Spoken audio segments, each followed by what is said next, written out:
warahmatullahi wabarakatuh. Halo sahabat-sahabat Qur'ani, semoga kita semua selalu dalam lindungan Allah Subhanahu wa Ta'ala. Amin ya Rabbal 'Alamin. Sahabat Qur'ani, dalam video saya kali ini saya akan membahas sedikit tentang studi Quran yang bertema jreng. Yes, wahyuan Al-Quran. Menarik bukan? Eits, sebelum kita lanjut ke pembahasan, kita perkenalan dulu dong. Karena tak kenal maka tak sayang. Perkenalkan, nama saya Maratus Syarifah, mahasiswa UIN Sunan Ampel Surabaya, program studi Ilmu Al-Quran dan Tafsir. Oke sahabat Qur'ani, seperti yang saya katakan tadi, kita langsung saja yuk melanjut ke pembahasan.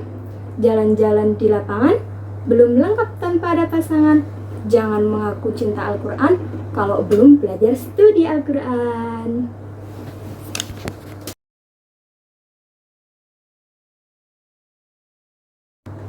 Hai sahabat Qur'ani, sekarang kita udah masuk ke pembahasan pewahyuan Al-Quran. Sebelum kita membahas pewahyuan Al-Quran, sahabat Qur'ani udah tahu belum apa sih wahyu itu? Terus apa sih tujuan wahyu turunkan? Saya jawab ya.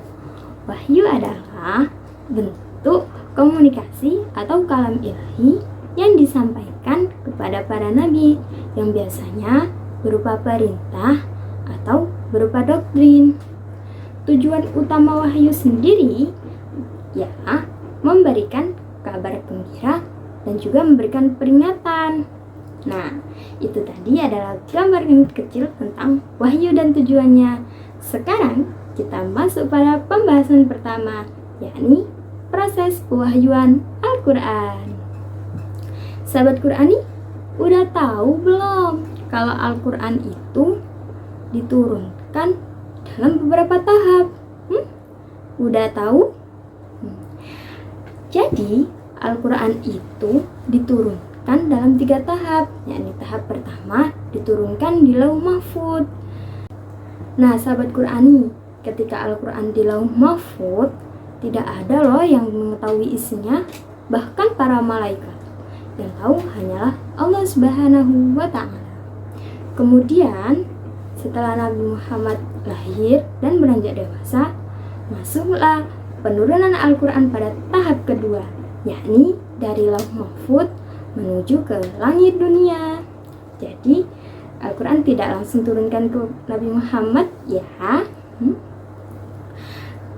Kemudian masuklah pada tahap ketiga, yakni wahyu diturunkan kepada Rasulullah SAW.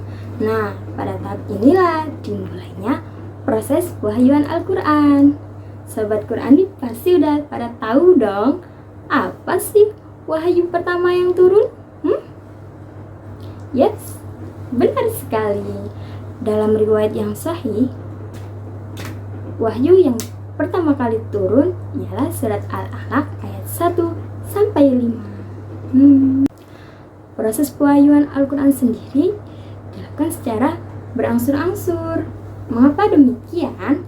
Karena Al-Quran itu turun sesuai dengan kebutuhan umatnya sahabat Qur'ani, atau bisa dikatakan sesuai dengan keadaan pada saat itu. Oke, sekarang kita lanjut ke pembahasan kedua.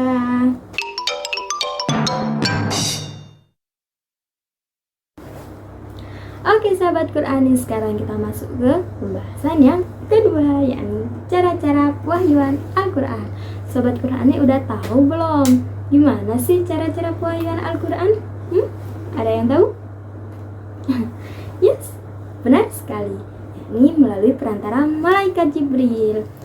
Tapi sahabat Qur'ani, bukan hanya itu aja loh cara pewahyuan Al-Quran. Ada lagi seperti pewahyuan dalam ilham. Kemudian ada juga lewat mimpi yang benar.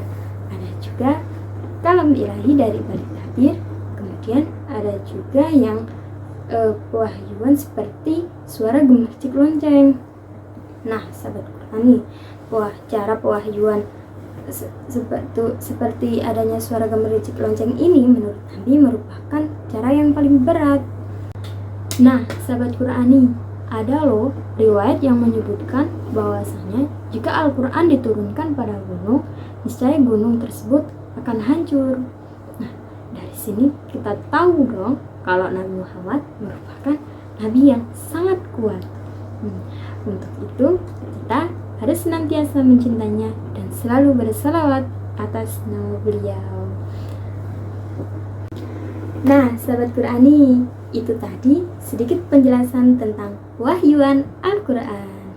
Sudah saatnya saya pamit undur diri. Saya minta maaf apabila ada kesalahan baik dalam ucapan maupun perbuatan ya sahabat Qur'ani. Pergi ke rumah Pak Mustaqim, pulangnya ke Sandung Batu. Ihdinas syiratal mustaqim. Assalamualaikum warahmatullahi wabarakatuh. Tetap semangat belajar studi Quran sahabat Qur'ani.